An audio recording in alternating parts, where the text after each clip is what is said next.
wabarakatuh.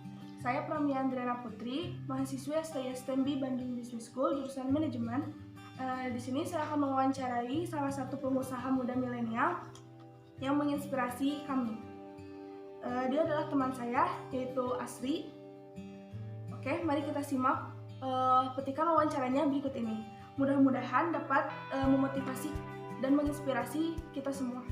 Let's go. Langsung ke pertanyaannya. Nama usaha ini apa ya? Nama usaha? Untuk nama usaha, nama tokonya Rinjani Kostum. Jadi kami jualannya itu kaos, jaket sama topi. Tapi kebanyakan untuk sekarang kami fokus ke kaos sama jaket aja.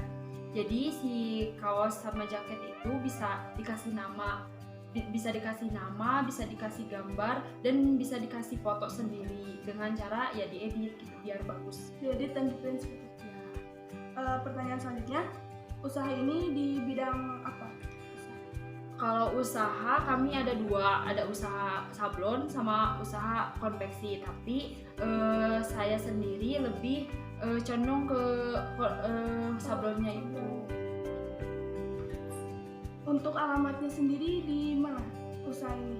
Kalau untuk alamat, awalnya kami di CTIS, tapi dikarenakan di CTIS itu jalurnya cepat, jadi orderannya itu kurang, terus tempatnya juga nggak tepat gitu, nggak banyak masyarakat atau sekolah yang dekat dengan si toko itu. Tapi selanjutnya pas tahun 2017-an kami pindah ke radio. Alhamdulillah di radio karena emang berdekatan dengan sekolah juga, terus masyarakat juga banyak perkampungan, jadi omset atau orderan yang datang itu lumayan banyak.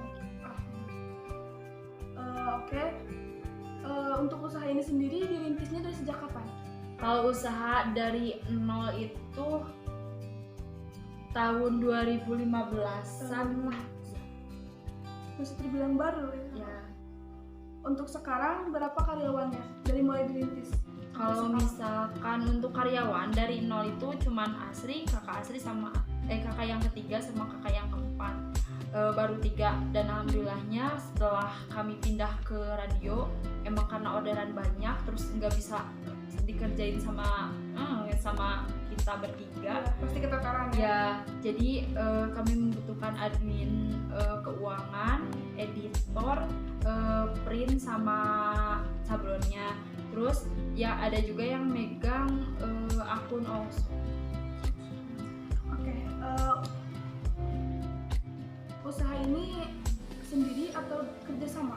Kalau untuk usaha kami kerjasama, tapi dengan keluarga sendiri, dengan kakak yang ketiga sama kakak yang keempat. Mengapa tertarik dengan usaha ini? Kenapa tertarik dengan usaha ini? Karena ketika dilihat di wilayah Asri sendiri, daerah Cililin, belum ada. Awalnya sih kami inginnya itu usaha printer, usaha fotokopi gitu. Ya, fotokopi yang kayak gitu, ATK lah. Tapi pas dilihat di daerah Cililin itu banyak. Ya, jadi kami cari usaha yang peluangnya masih banyak gitu. Nah, kebetulan di daerah Cililin itu belum ada toko sablon, jadi ya udah kami buka sablon.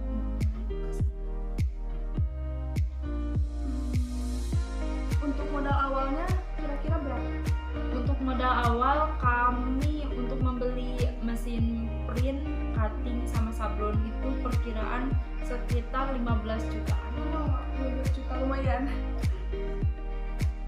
Untuk waktu jualannya sendiri? Kalau untuk waktu jualan offline itu kami dari jam 8 sampai sore jam 5 lebihan, jam setengah 6. Kalau misalnya untuk online, karena kami bukanya di Shopee, Lazada dan lain-lain, itu kan 24 jam. Tapi untuk untuk ngedrop ke kurirnya itu, kalau misalkan untuk JNE jam 4, kalau pos kilat jam 3. Kalau misalkan JNT itu jam setengah 6 sore. Batas terakhir ya? Ya. Selanjutnya Langkah apa saja sih yang dilakukan untuk menarik para pelanggan? Untuk menarik para pelanggan, kami selalu memberikan harga diskon di online shop. Kalau misalkan di offline-nya, kami juga suka memberikan harga seller ketika ada pembeli yang membelinya itu 3 kaos ke atas atau udah 2 kali 3 kali order ke toko. Kami suka memberikan harga potongan harga gitu kan, biar si seller itu teh nggak pindah ke toko yang lain. Trik yang sangat bagus ya. Selanjutnya, berapa sih harga barang yang dijual di toko asli? Kalau untuk harga kan kami ada 3, kaos, topi sama jaket. Untuk topi harga 45.000 itu udah dapet topi sama sablonannya bebas mau gambar atau tulisan. Kalau misalkan untuk jaket kami memberi harga dari 110 sampai 130. Kalau misalkan untuk kaos dari harga 65 sampai 90 sebenarnya. Kalau misalkan untuk harga gimana kecil besarnya itu si sablonan. Kalau misalkan gambar atau foto ya lebih mahal. Pertanyaan selanjutnya, berapa sih kira-kira omset yang bisa dihasilkan per harinya dan berapa barang yang keluar per harinya yang dapat terjual? Untuk barang yang terjual mau di offline atau di online, kalau misalkan online biasanya 90 pieces per hari. Kalau misalkan offline paling berapa ya, 3. Untuk sekarang kan lagi pandemi ya, jadi sekolah libur, paling 30 kaos lah yang order. Kalau misalkan omsetnya itu per hari, kalau misalnya cair ya per hari itu sampai 3 juta ke atas. Wah, lumayan sekali, sangat. Apa kelebihan produk yang Asri buat dengan produk yang ada di toko lain? Untuk produk di toko lain kami juga nggak tahu, tapi dari obrolan sama pembeli gitu ya, kadang kan pembeli datang ke toko kami suka bercerita tentang orderan, membandingkan sebenarnya mah kan untuk membandingkan toko itu sebenarnya tidak diperbolehkan lah kalau bisa dijual beli gitu. Tapi kalau misalkan pembelinya yang cerita ke kami, ya kami ngedengerin aja gitu, nggak suka komporin gitu. Kadang si pembeli suka bilang kenapa harganya itu suka beda, padahal kualitas kaos sama kualitas sablonannya itu sama gitu sama toko lain, tapi untuk harganya beda. Kadang suka kan kalau misalkan untuk seller kan satu kaos beda 5.000 juga lumayan gitu ya. Sangat lumayan. Ya, jadi ya mungkin karena itu dari harganya. Apa sih yang menjadi ciri khas tersendiri untuk usaha yang Asri jalankan? Untuk ciri khas di toko kami itu, jadi di toko kami bisa tidak hanya sablonan berupa kata atau huruf, tapi di toko kami juga bisa request masalah sablon foto, sablon gambar, atau yang unik-unik gitu, yang aneh, yang belum ada di toko sablon lain. Terus untuk foto juga bisa dijadiin anime, bisa diedit-edit. Mungkin itu ciri khasnya. Jadi bisa lebih kreatif lagi gitu dari toko yang lain. Nah, meskipun bukan hanya itu juga, bukan hanya dari sablonannya, tapi dari kaosnya juga. Tapi jadi kalau misalkan si seller kan biasanya seller datang order itu bukan 1-2 tapi banyak kan. Kadang dari organisasi kan suka ada yang kayak gitu.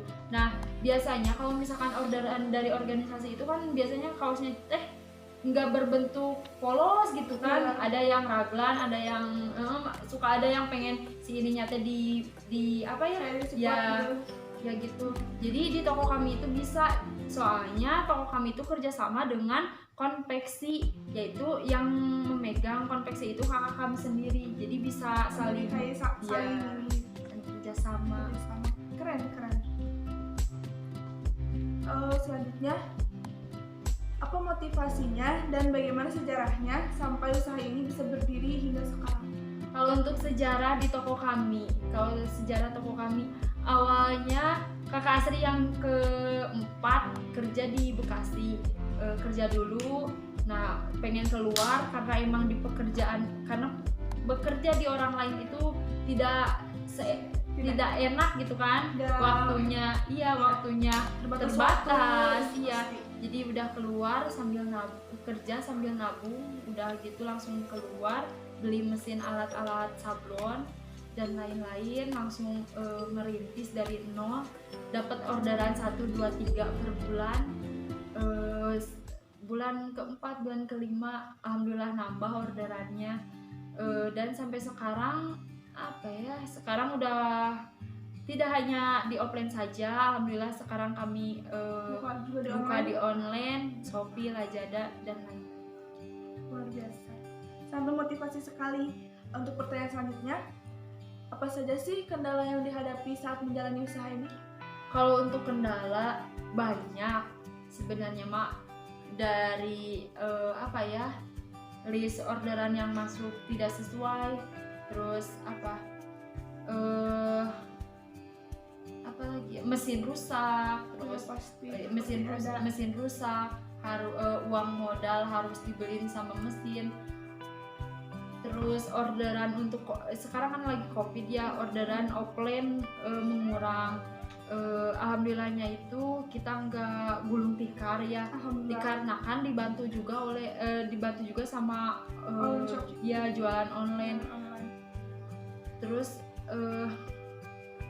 kendala lainnya itu orderan berkurang lah. Tapi alhamdulillahnya kami terus tekun mencari iklan-iklan di Facebook, di Instagram, terus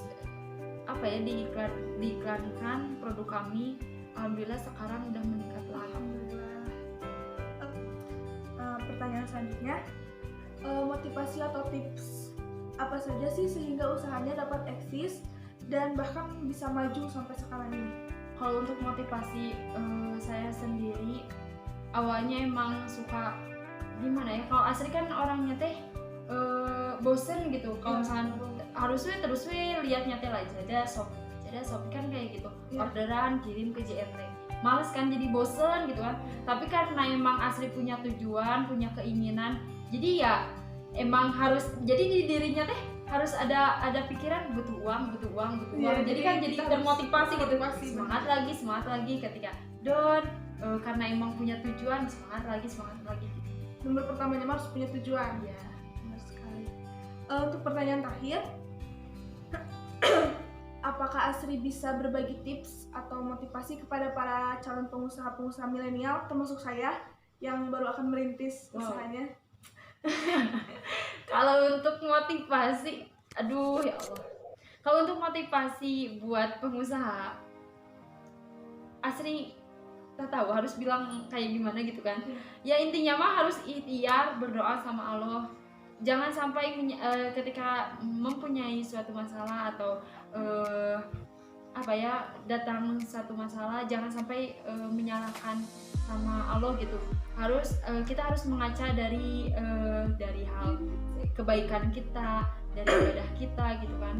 Terus kalau misalkan ketika usaha yang A gagal, coba lagi usaha ke B, ketika B gagal, usaha lagi ke C, bisa jadi Allah tidak mencocokkan kita ke satu usaha gitu kan. Harus terus mencoba ya.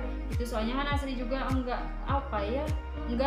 terus fokus ke sablon aja gitu kan. Pengen buka lagi usaha misalkan polaroid, percetakan gitu. Mungkin itu ikhtiar, berdoa. Wawancara untuk hari ini cukup sekian. Terima kasih Asri telah mau diwawancara oleh saya. Semoga wawancara hari ini dapat memotivasi kita semua untuk menjadi milenial yang berkembang dan memiliki sebuah usaha. Asri bilang jangan mau untuk bekerja di orang lain. Oke, mungkin hari ini dicukupkan sampai di sini.